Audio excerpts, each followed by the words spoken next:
The first time it happened, I thought it was an accident. A loud crash, dust in the air. My mailbox shattered like it never mattered. But when it kept happening again and again, I realized this wasn't carelessness. It was a message. A warning meant to remind me where I supposedly belonged. They wore uniforms. They spoke with authority. And they looked at me like I didn't own the ground beneath my feet. This wasn't just about a mailbox anymore. It was about power, race, and how far some people go when they think no one will stop them. And just when they thought I'd break, I made a move they never saw coming. Before any of this happened, life was quiet in a way most people never think about. I worked long hours, came home to the same small house, and spent my evenings fixing things that didn't really need fixing, just to keep my hands busy. My kids played on the porch. Neighbors waved but never lingered. It wasn't perfect, but it was ours, and that mattered. Especially to me. Owning this property had taken years of saving, years of being told to wait, to be patient, to know my place. I followed the rules, paid my taxes, kept my yard clean. I didn't ask for trouble, and I never imagined trouble would come dressed as authority. The mailbox sat at the edge of my land, ordinary and unremarkable, but it marked something important. It said this space belonged to me. That's when the HOA started circling. Notices appeared without explanation. Complaints I never heard about were suddenly on record. A woman named Karen had taken control, and with her came an attitude that felt familiar in the worst way. Polite on paper, sharp in practice. Every interaction carried the same quiet judgment, the same unspoken question of whether I truly belonged here. I tried to ignore it. People like me learn early that pushing back can cost more than staying silent. But silence doesn't always protect you. Sometimes it invites the kind of attention that grows bolder with every step you don't take. And somewhere between routine mornings and quiet nights, I became a target. Not because I broke a rule, but because I existed where someone decided I shouldn't.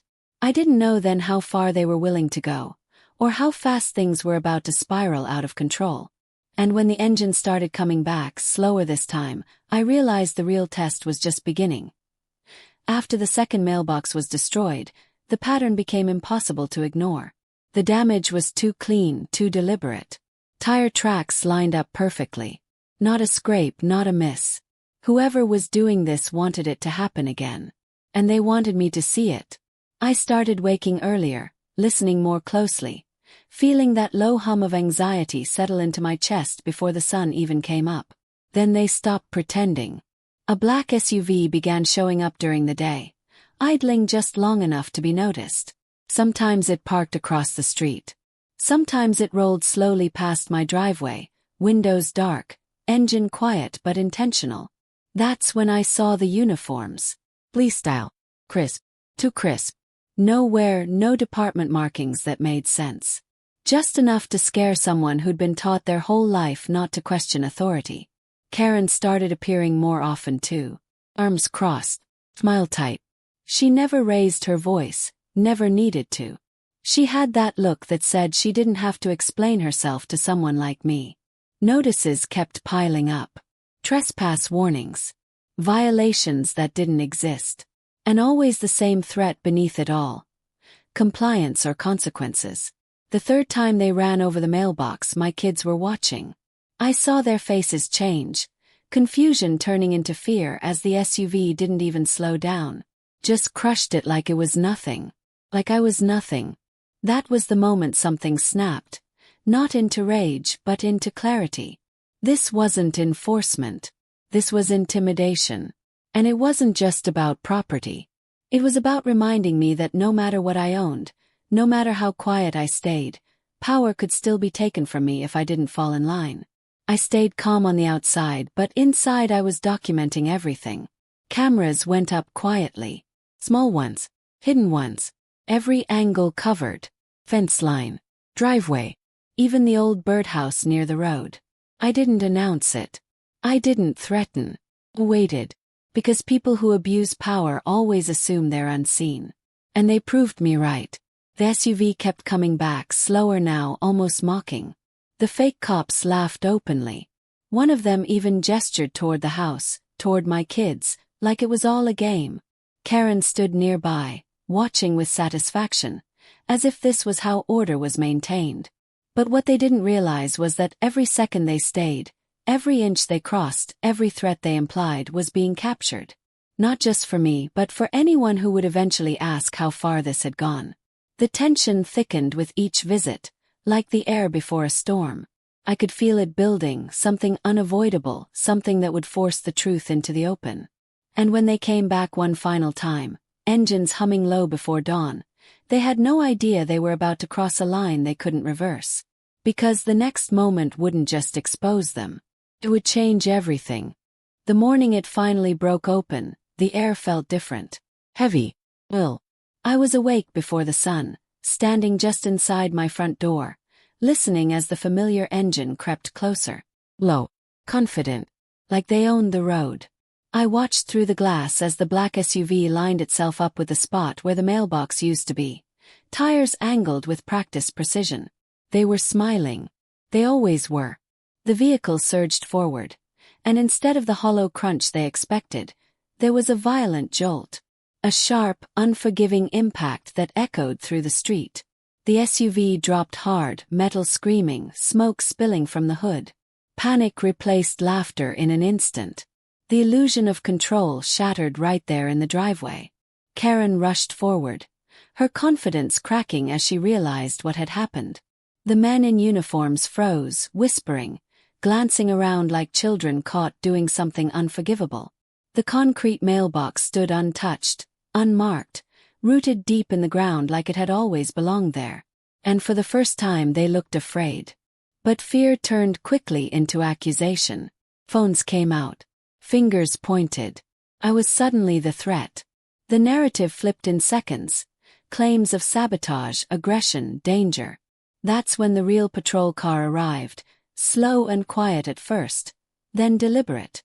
An officer stepped out, eyes scanning the scene, lingering on the fake uniforms, the damaged SUV, the mailbox still standing. The footage changed everything. Screens lit up. Video after video played. The threats. Laughter. The repeated destruction. The words about rules being stronger than the law.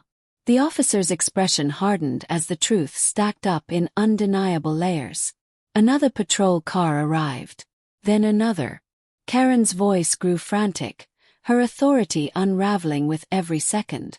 The men hesitated when asked for identification, just long enough to give themselves away. When records were checked, the silence that followed was louder than any siren. Fraud.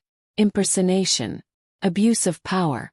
As cuffs closed and the crowd of neighbors watched in stunned quiet, I realized something had shifted. This wasn't just exposure, it was accountability. And as they were led away, one question hung in the air, unanswered and unavoidable. What happens when the people who steal power are finally seen for who they are? When the street finally went quiet again, it wasn't the kind of silence that feels empty. It felt earned. The officers left one by one, the damaged SUV towed away, the false authority that had haunted this block stripped down to nothing. My kids stepped off the porch slowly, still unsure, and touched the mailbox like they needed proof it was real. Still standing. Still solid. Just like the ground beneath our feet. Neighbors came out afterward, some with apologies, others with stories that sounded too familiar. Cars towed without cause. Fines issued without explanation. Fear used as a tool to keep people obedient. Many of them had stayed quiet for the same reason I almost did, because when power looks official, challenging it feels dangerous. Especially when you already know how easily suspicion falls on people who look like me. That day didn't erase what happened. It didn't undo the fear in my kids' eyes or the knot that still tightens in my chest when an engine slows near the house. But it changed something deeper. It reminded me that silence is what lets injustice grow comfortable. That intimidation only works when it goes unrecorded, unchallenged, unquestioned. This wasn't just a mailbox. It was about who gets believed, who gets protected, and who is expected to endure mistreatment quietly just to keep the peace.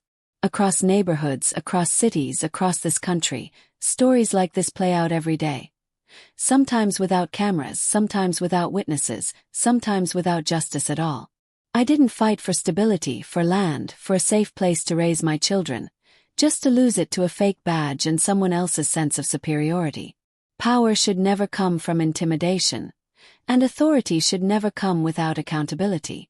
So the question isn't whether this could happen again. It's whether we'll keep looking away when it does, or finally stand our ground together.